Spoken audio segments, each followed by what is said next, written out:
എല്ലാവർക്കും ഒരു ഹായ് പോയി ഞാൻ പോകുന്നത് ബാറ്റിൽ ത്രൂ ദ ഹെവൻ എന്ന സീരീസിൻ്റെ എപ്പിസോഡ് 147 ഓക്കെ പോയി എപ്പിസോഡിൻ്റെ ആദ്യം തന്നെ ചെയ്യാൻ ഒരുപാട് നാൾ കഷ്ടപ്പെട്ട് ഫോണിക്സ് ഡ്രാഗൺ ഫ്രൂട്ടോ ക്രിസ്റ്റലായിട്ട് അതിൻ്റെ ഉള്ളിലായിട്ട് എന്ന സിയാനെ മെൽറ്റാക്കിയിട്ട് പുറത്ത് കൊണ്ടുവന്ന് അവളുടെ ഡ്രാഗൺ ഫോം എടുത്ത് നിൽക്കുകയാണ്. അവൾ ഉപയോഗിച്ച ചെറിയ പവർ അതിൽ ഫൈറ്റ് ചെയ്തുകൊണ്ടിരുന്ന എല്ലാവരും അടിച്ച് മാറ്റിക്കളഞ്ഞ് എല്ലാവരും കണ്ട് അതിശയിച്ച് നിൽക്കുകയാണ്. ഡ്രാഗൺ എംപ്രസ് പുനർജനിച്ചു. എല്ലാവരും റെസ്പെക്ട് കൊടുക്കുന്നു. ഈസ്റ്റിലുള്ളവർ മാത്രമാണോ എന്ന് നോക്കിയാൽ ടൈൻഷ്യൻസിൻ്റെ ഡ്രാഗൺ എംപ്രസ് ആണ് വന്നത്. അതുകൊണ്ട് തന്നെ മറ്റു സൈഡിൽ ഉള്ളവർ പോലെ റെസ്പെക്ട് കൊടുക്കുകയാണ്. ക്യുങ്ങിയാനാകട്ടെ കണ്ട ഉടനെ നമ്മൾ ഡ്രാഗൺ കിങ്ങിന്റെ കമാൻഡിലാണ് ഇതെല്ലാം ചെയ്ത് ക്ഷമിക്കണം എന്ന് പറഞ്ഞിട്ട് അവിടെ നിന്ന് രക്ഷപ്പെടുകയാണ്. ഹേക്കിങ് പിടിക്കാനായിട്ട് പോകുമ്പോൾ അവർ പോകട്ടെ ശിവന്റെ അടുത്തേക്ക് പോയി അവനാകട്ടെ നല്ലവണ്ണം വീക്കായി. സിയനോട് നീ ഓക്കെ അല്ലേ? അവളാകട്ടെ അവന് ഒരു ബ്ലഡ് അത് അവനിലേക്ക് ഉപയോഗിക്കാനാണ്. റെസ്റ്റ് എടുക്കുക. അവനപ്പോൾ തന്നെ അവന്റെ ബോഡിയിൽ എന്താ മാറ്റം വരാനായിട്ട് തുടങ്ങി. അവൻ മയങ്ങി വീഴാനായിട്ട് വന്നു. ഹേക്കിങ്ങിനോട് കൊണ്ടുപോകാനായിട്ടും പറഞ്ഞിട്ട് എന്നിട്ട് നേരെ മറ്റേ സൈഡിലേക്ക് പോവുകയാണ്. എന്നിട്ട് വന്ന ഉടനെ പ്രഷർ കൊടുത്തു. ഇവൻ ഹാഫ് ഡൗസിന്റെ മാനിയൻ പോലും ഒന്നും ചെയ്യാൻ കഴിയാത്ത തറയിൽ പറ്റി കിടക്കണം. ഇതെന്ത് പവറാണ്! 3 ഡ്രാഗൺ വന്നാൽ പോലും ഒന്നും ചെയ്യാൻ കഴിയില്ലല്ലോ എന്ന് അവര് സിയൻ അവരോട് ഇന്ന് കാണിച്ചത്. അതിൽ നിങ്ങളെ ഞാൻ ഒന്നും ചെയ്യുന്നില്ല. ഇനി മുതൽ ഡ്രാഗൺ കിങ്ങളവ് ഒന്നില്ല. ഒരേ ഒരു റോയൽ ബ്ലഡുള്ള ഡ്രാഗൺ എംപ്രസ് മാത്രമാണ്.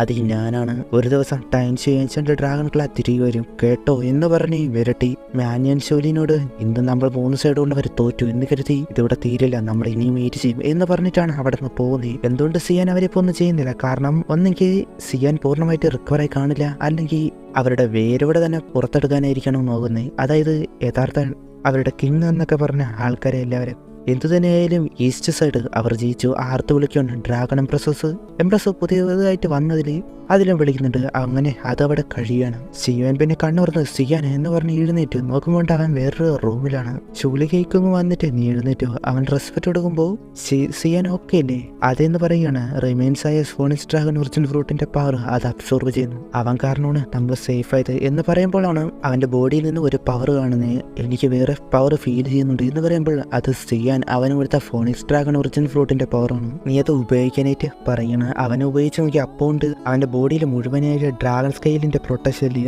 അതും ടൈംസ് ബോയ് ഡ്രാഗൺ കളറിലെ ബെസ്റ്റ് ഡിഫൻസിബിലിറ്റിയാണ്. എന്നാൽ നിന്റെ ഉള്ളത് നോർമൽ ഡ്രാഗൺ സ്കെയിൽ ആർമർ അല്ല, ഹയസ്റ്റ് ഗ്രേഡിലുള്ള ഏൻഷ്യന്റ് ഡ്രാഗൺ ഫ്രൂണിക്സ് ആർമർ. ഇത് വളരെ എക്സ്ട്രാ ഓർഡിനറി ആണ്. ഈവൻ സോൾ ഹാൾഡിലെ 9 സ്കൈ മാസ്റ്റർ വന്നാൽ പോലും നിന്നെ പരിക്കേൽപ്പിക്കാൻ കഴിയില്ല. സിയാന എനർജി അത് എടുക്കുകയാണ്. സിംഗ്ലിൻ ഏൻഷ്യന്റെ ഡ്രാഗൺ ടോംപിൽ നിന്നും തിരിച്ചു വന്നിട്ടില്ല. കുറെ ദിവസം കൂടി കഴിയണം നീ സ്റ്റേ ചെയ്യില്ലേ? അവൻ ഓക്കെ പറഞ്ഞു. അതിനുശേഷം ശിവയൻ ഒരു പ്ലേസിൽ അവിടെ 3000 ബൈൻഡ് ഫ്ലെയിം ഡ്രാഗണെ പുറത്തേക്ക് വിട്ടു. അത് വന്നു നോക്കുമ്പോൾ മുൻപുണ്ടായിരുന്ന പ്ലേസ് പോലെ അല്ലായിരുന്നു, ഒരുപാട് മാറി. നിന്റെ ഫോർമർ മാസ്റ്റർ അന്ന് പോയതിനു ശേഷം തിരിച്ചു വന്നിട്ടില്ല. ഞാൻ എൻ്റെ വാക്ക് പാലിച്ചു.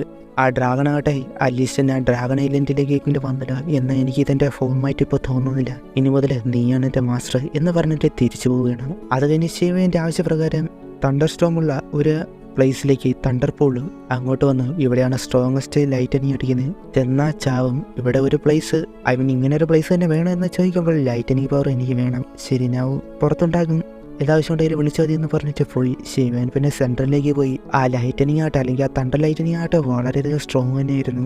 ആ ആർമറാണ് അവനെ ഹെൽപ്പ് ചെയ്യുന്നതെന്ന് കാണാം. അവന്റെ പപ്പറ്റിനെ എല്ലാം നിരത്തി വെച്ച് അതിലേക്ക് ലൈറ്റനിങ് അടുപ്പിക്കണം. നോക്കുമ്പോൾ അവൻ വിചാരിച്ചതുപോലെ അല്ലാതെ വേറെ നടക്കുന്നുണ്ട്. എന്താണെന്നാൽ ലൈറ്റനിങ് ഉപയോഗിച്ച് അത് ഹീലാകുന്നതിനോടൊപ്പം മറ്റു പപ്പറ്റുകളെ ഇവോൾവ് ആകുന്നു. അവൻ വിചാരിച്ചത് പിൽസ് ഉണ്ടാക്കുമ്പോൾ വരുന്ന തണ്ടർ ക്ലൗഡിൽ നിന്ന് മാത്രമേ കഴിയുന്നതാണ്. എന്നാൽ ഇങ്ങനെയും പറ്റുമെന്ന് അവൻ വിചാരിച്ചില്ല. മെയിൻ പപ്പറ്റ് അതിന് ചുറ്റുമുള്ള പപ്പറ്റ് അതെല്ലാം ഇവോൾവ് ആകുന്നു. അതോടൊപ്പം ഡൗ ആൻസെസ്ട്രൽ ലെവലാണ് ഇപ്പോൾ അത്. അതല്ല ഇനി ഡൗ വെനറേറ്റ് ലെവൽ പപ്പറ്റായിട്ട് മാറും എന്നത് അവന് മനസ്സിലായി. എന്നാൽ ഇത് ഡിപ്പെൻഡ് ചെയ്ത് ഇരിക്കാൻ കഴിയില്ല എന്നതുകൊണ്ട് തന്നെ അവൻ പിന്നെ ഹെവൻലി ഫ്ലെയിമിലേക്ക് ആ ലൈറ്റനിങ് അടുപ്പിച്ച് അതിന്റെ എനർജി അത് എടുക്കുകയാണ്.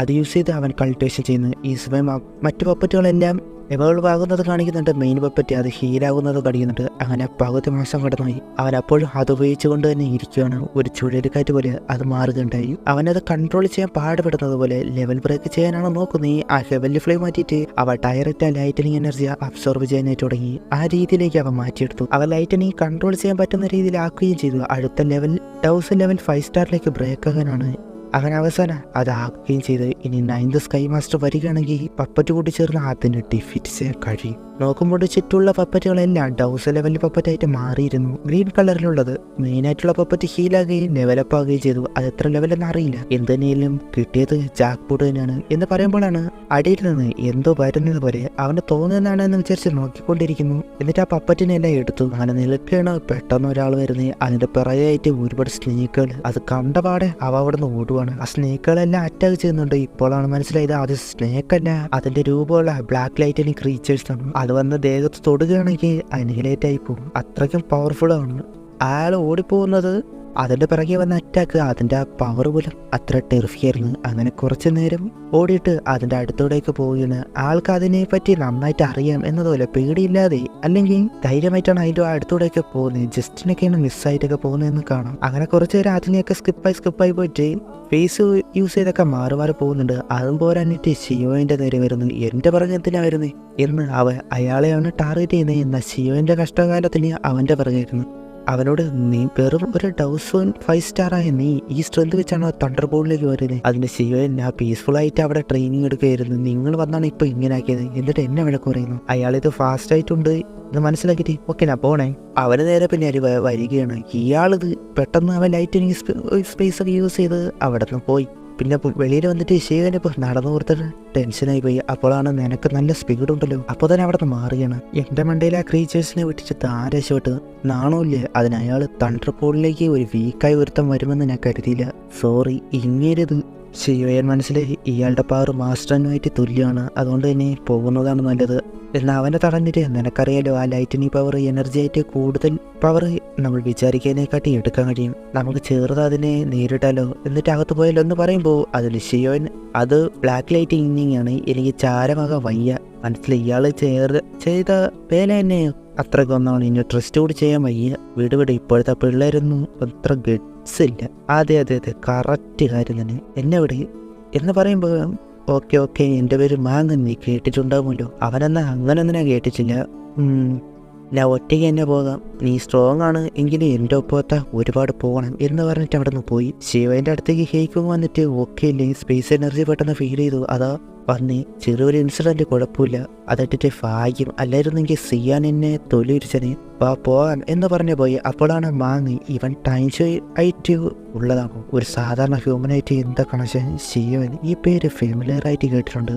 ശവശോനായിരിക്കണം. എന്ത് തന്നെയായാലും ശിവൻ തിരിച്ചെത്തി സിയാൻ അപ്പോഴും അവിടെ അബ്സോർബ് ചെയ്യുകയാണ്. അപ്പോഴാണ് ഷിങ്ലിയും വരുന്നത്. അവള് 1006 സ്റ്റാറായി. അവൾ ഏൻഷ്യന്റ് ഡ്രാഗൺ ടോംബിൽ പോയത് അവിടുത്തെ ഡ്രാഗൺ എനർജി അത് വെച്ച് കൾട്ടിവേഷൻ ചെയ്യാൻ കഴിയും. അവളുടെ ഉള്ളിൽ 9 ഹെഡഡ് സർപ്പന്റ് സ്നേക്ക് അത് അൺകൺട്രോൾഡ് ആയിട്ടായിരുന്നല്ലോ ഉണ്ടായിരുന്നത്. അന്ന് ഷിയോന്റെ പോയിസൺ റിക്കവർ ചെയ്തപ്പോൾ കണ്ടതാണ്. അത് അവൾ അവിടെ ചെന്നിട്ട് അതിന്റെ സോള് പ്യൂരിഫൈ ചെയ്തു. അവൾക്ക് കൺട്രോൾ ചെയ്യാൻ കഴിയുന്ന രീതിയിലാക്കി. ഈസിയാന്റെ പോയിസൺ അത് അവൾ കൺട്രോൾ ചെയ്യുന്നത് പോലെ. സിയ ഉണരാൻ ഇനി ലേറ്റ് ആകും. ഷിയോനെപ്പോൾ മാസ്റ്റർ എന്നെ കാത്തിരിക്കുകയാണ്. നമ്മൾ തിരിച്ചു പോകുന്നു. സിയാനോട് പറയാനായിട്ട് പറയുമ്പോൾ ഒരു ജേഡ് കൊടുത്തിട്ട് എന്താവശ്യം ഉണ്ടെങ്കിലും വന്നാൽ മതി. ഇത് ബ്രേക്ക് ചെയ്താൽ ഡയറക്റ്റ് ഇങ്ങോട്ട് വരാൻ കഴിയും. അവന് ഓക്കെ എന്ന് പറഞ്ഞിട്ട് പോവുകയാണ്. അതിനുശേഷം സ്റ്റാറും falling star pavilion master of എന്ന് അവിടെ നിൽക്കുന്നു. ചെയ്യാൻ വരുന്നത് കാണുകയാണ്. എടാ കള്ള, നീ ട്രിപ്പിൽ ഒരുപാട് പോയതല്ലേ എന്ന് ചോദിക്കുമ്പോൾ അവനും ടെൻഷൻ്റെ ഡ്രാഗൺ ക്ലാനിൽ പോയിരുന്നത് അവിടെ നടന്നത് പറയുന്നുണ്ട്. ഇപ്പോൾ 1005 സ്റ്റാറായി. അപ്പോഴാണ് മാസ്റ്റർ നിനക്ക് ഹാപ്പിയാകുന്ന ഒരു കാര്യം, ഒരു ന്യൂസ് കിട്ടിയിട്ടുണ്ട്.